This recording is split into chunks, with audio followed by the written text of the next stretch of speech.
the very first time, on Mystic Media, we get to dissect topical issues across the globe, not necessarily in a particular region, across the globe, so long as it's important for us to discuss. So please kindly join the conversation. Let's actually have an intellectual conversation. Let's talk, let's deliberate, let's look into certain issues affecting Nigeria at the moment. It's been designated as a country of particular concern, and indeed there are happenings which depicts that Nigeria is a country of particular concern. A lot of expositions are being made, and internal sabotage, politics, corruption. The corruption in the system is terrible, it's bad. It feels like it's a generational thing, and any leader in this country will find it very difficult to uproot if there is no deliberate political will to ensure that insecurity does not take over the government, to ensure that corruption is not seen as a lucrative business. It's only a deliberate, intentional leader that can eradicate corruption in the system. That's the only time Nigeria can begin to enjoy a sense of what it means to be led properly by someone who is decisive, someone who is accurate, someone who understands the tenets of leadership. And why am I saying this? I am sure you can recall way back in 2021, May to be precise, when a former chief of army staff died in a plane crash. The man just got into the position very new, and the man promised then that he would crush Boko Haram. He would ensure that insecurity goes extinct. But we were surprised that his term was short-lived, and it was also very disappointing to see. His name is late Ibrahim Attahiru, former chief of army staff. So, when this country was termed as a country of particular concern, right? And Trump made a statement. Trump said that the Nigerian government knows those behind this. In fact, Trump called out the president and a couple of cohorts within the president's cabinet who were directly responsible for the insecurity bedeviling Nigeria. And Trump did not mince words. He was accurate. He was brazen, he was factual about what was happening, and he said that there was going to be a military invasion, they were going to be swift, and it was going to be sweet. And since that particular description was done, it seemed like Nigeria decided to wake up from its slumber, and a lot of expositions were being made. One of that is concerning the death of the former chief of army staff. This man was assassinated, and this description was given by a retired major general whose name is Danjuma Ali-keffi. Danjuma Ali-keffi was a former head of the Covert Operation Service Wide.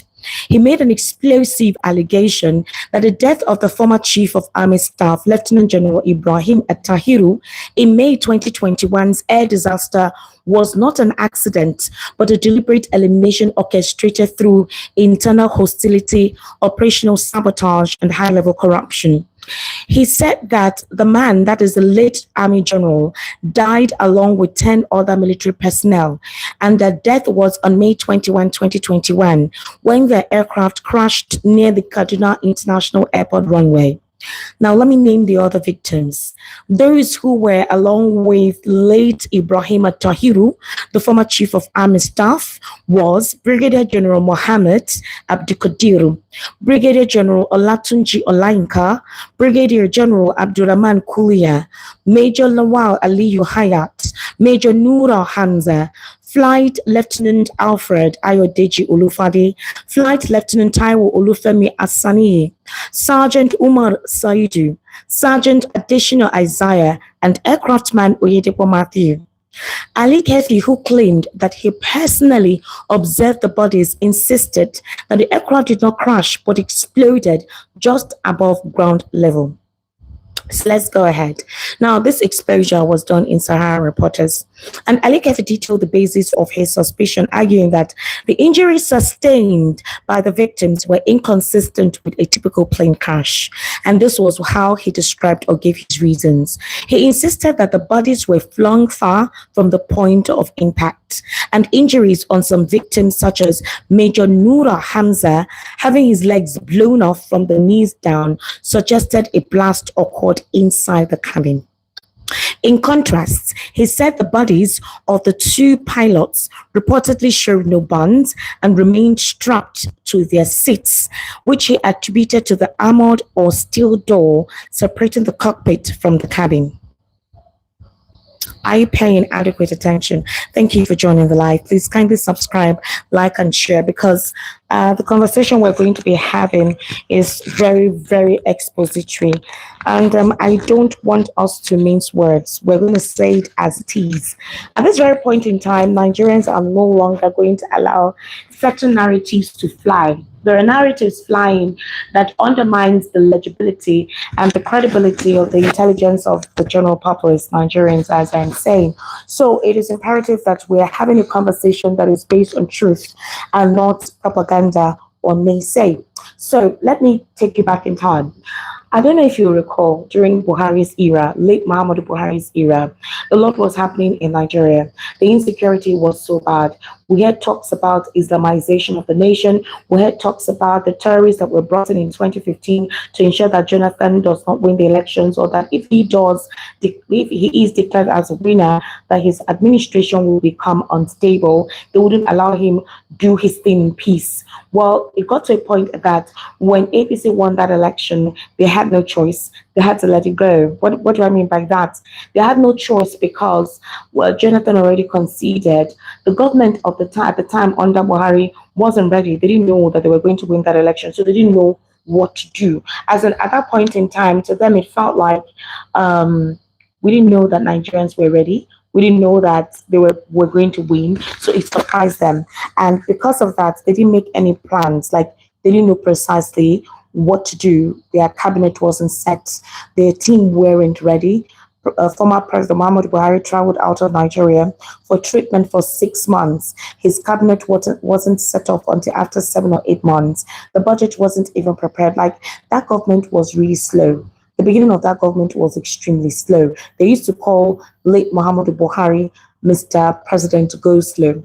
Anyways, to cut a long story short, this chief of army staff was appointed by the late Muhammadu Buhari, and he said he was going to be precise and decisive. He made a couple of expositions as to what was going on within the Nigerian military. He exposed the rot in the system that certain persons were diverting funds meant for buying equipment and weaponry, that they were diverted into their personal pockets. That's what he said. So let me read it out. Let me read out what Ali-keffi said. Ali-keffi is a retired major general who was put in charge to investigate terrorism financing and those who were financing terrorists. Now, the United Arab Emirates released some names to the Nigerian government, and those names, about 400 of them, where they said these guys were the ones profiteering from insecurity. They were the insecurity financiers. They were financing insecurity at the time. And so investigations needed to be carried out, which obviously was termed Operation Service Wide, which led to the uncovering of a lot of things. So again, according to what he said, after the former chief of army staff died, he said that he reportedly ordered a forensic audit of funds and equipment in the army and was scheduled to act on the findings on a particular Monday, May 24, 2021.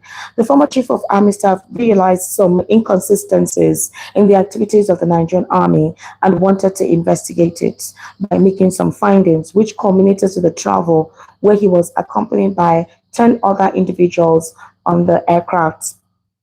So, according to Ali-keffi, 3 days after the death of Ibrahim Attahiru, Ali-keffi questioned the fate of the critical report that surrounded the suspicion of how the late chief of army staff was assassinated. So, again, he said, Ali-keffi, this is the general who was investigating all that was happening. He said that Attahiru confided in him about a suspected leak at the army headquarters after informing a superior about the location of Abubakar Shekau, who was the head of ISWAP at the time, that is Boko Haram.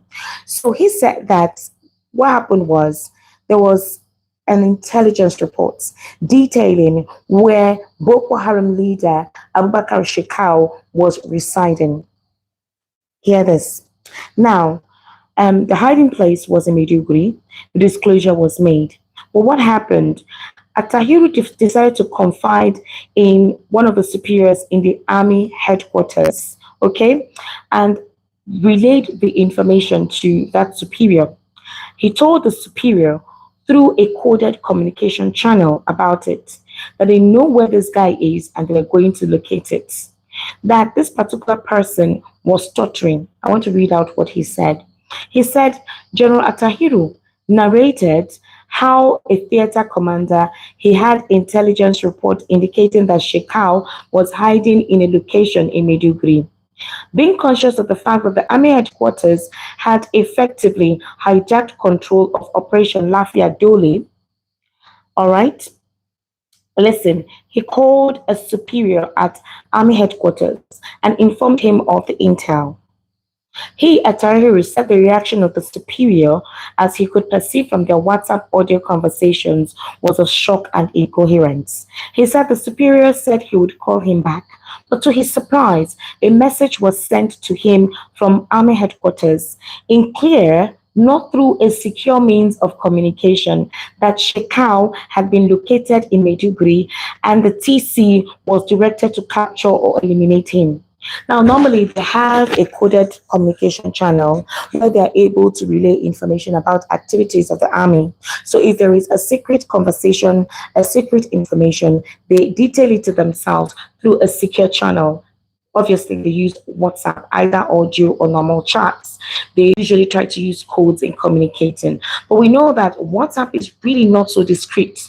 But since they're army operatives, they know how to secure their communication channel. So this is basically what happened. According to what Ali-keffi is telling us, he says, unsurprisingly, Shekau fled the location before the troops arrived, which made Attahiru to suspect that he, Shekau, was tipped off.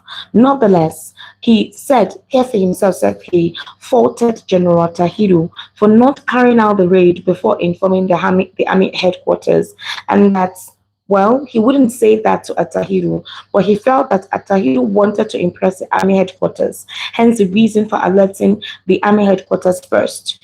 And that in his fairly long stay in the military, he had long suspected that a great deal of operational plans and information were leaked from headquarters. At the army headquarters was also not an exception.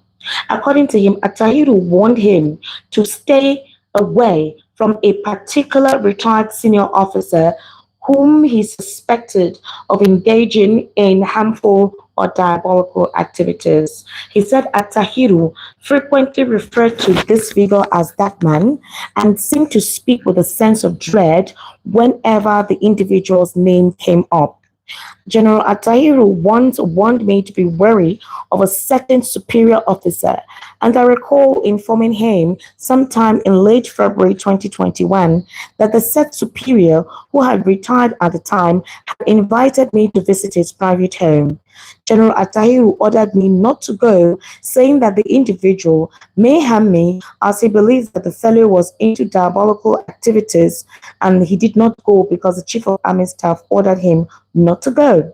So again, the retired general further questioned, while the full report of the National Air Accident Investigation Board has never been made public more than 4 years after the tragedy. The Accident Investigation Bureau submitted an interim report to the Chief of Air Staff in September 2021, which contained 27 initial findings and 8 safety recommendations. The AIB later stated in May 2022 that further investigation was suspended due to lack of cooperation, and that the release of the full report was ultimately the prerogative of the military.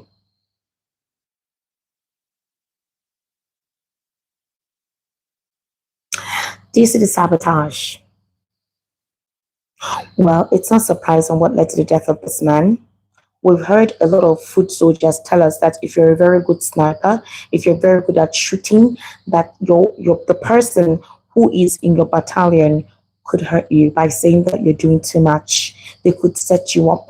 They could take you to a battlefield and make sure that you're eliminated. They say that most of the terrorist activities in the hotspot areas are actually terrorist activities sponsored by the government of the day, and that these acts are deliberately carried out not for any reason but to send a message which they consider is to control the president. The insecurity that is currently bedeviling Nigeria did not start today. The actions of our political leaders in eradicating this has been nothing but pathetic. They have literally not acted like they're concerned, especially with the sporadic nature of insecurity across several zones in the country. The high rate of kidnapping, the fact that people are not safe in their homes, they can't travel to their ancestral lands, they can't go about their businesses because insecurity has become the business of the day. Unfortunately, the political elites are part of this. They are not exempted, and it is the poor Nigerians who are taken advantage of, and obviously they're the collateral damage.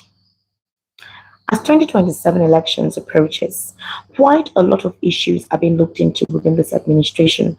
How well has the administration done in regards to the Nigerian people in alleviating their lives in every sphere that makes a Nigerian a Nigerian? We'll be looking into a couple of things, trust me. The political dicey situation in the country, the economic well-being of Nigerians, the tax reform policy, which will become official by January or February next year, Nigerians' application to the tax reform, what the effectiveness of that tax reform will be to certain income earners, specifically salary earners, and then corporate business organizations or even entrepreneurs who run their businesses, how this tax reform will affect it. Which monies are going to the presidency? Which one will be going to Nigerians? Which of these monies will be utilized for infrastructural development and literally education and all whatnot, infrastructural benefits? Again, what would the administration of the day rely on in dictating how well that they have gone or done in impacting Nigeria's lives that elucidate them being elected in 2027? What is the plan of the opposition for now, although they seem to be in disarray, confused, or literally weakened and degenerated by the ruling party?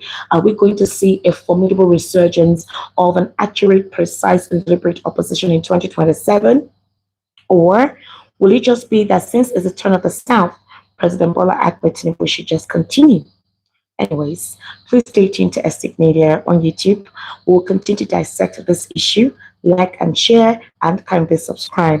The conversation doesn't end here, and we'll continue to expose the rot in the system. So long as we call it out, the government of the day has no choice but to become responsible, precise, and deliberate. Securing the lives and property of Nigeria should be the first port of call for any serious government. Afterwards, economic policies should be people-friendly and not elitist-friendly, and to the detriment of the people who are literally trying to manage. A society that doesn't have a middle class is literally very terrible, and until that system is actually put together, Nigeria's economy will continue to fluctuate. Now, the administration needs to define what its economic policies are and what the ultimate trajectory of its economic policies will get Nigeria to. In that regard, Nigerians will begin to question every nitty-gritty of the economic policies of this administration. In pari passu, what better alternative can be presented than the model that is being presented by the government of the day? My name is Esther Wachuku. Bye for now.